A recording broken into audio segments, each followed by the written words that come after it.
mikrofonu Báru Kupkovou. Z jejího životopisu se strašně špatně něco vytahovalo, protože já vám to radši přečtu.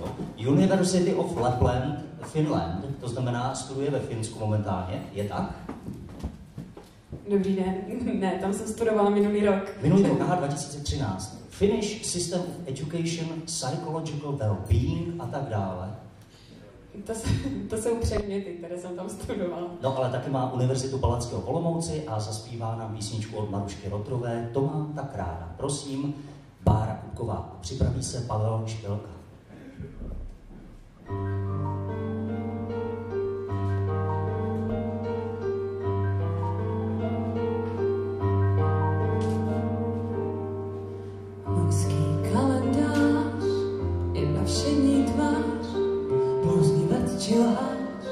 Kdo ví, balík zázraků spadl z oblaků, jenže mu oblížil se ten volný pád, co je na střepy, už se neslepí ptáčku půlnoční, jen křič, týdny proletí, z lásky století, zbyl mi tu na cti tvůj klíč a ty si pryč.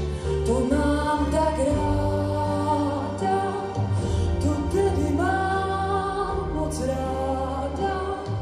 Ty kapky deště na římse a chvíli, v které dovím se, že odcházíš, to mám tak ráda.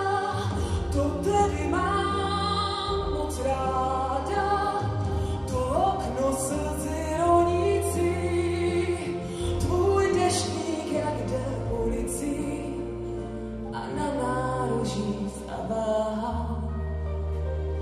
A kráčí dál.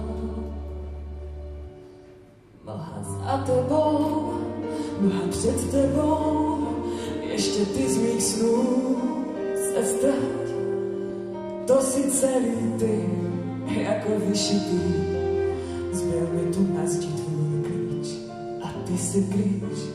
Čtu a nevím co, jím a nevím co, všechno stejnou chuť, teď má lapy rozžaté, k čaj opáté a přece všude je tma, jak se mi zdá, to mám tak ráda, to tedy mám moc ráda, že vzpomínky mě zaplaví, když pohled tvůj mě pohladí.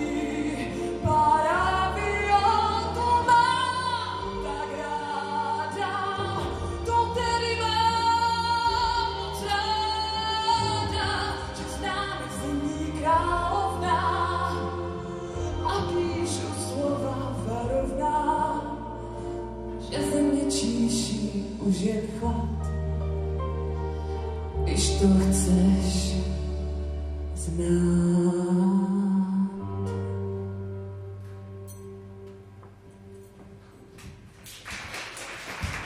Nebyla tady náhodou Hana Hegerová nebo někdo podobný?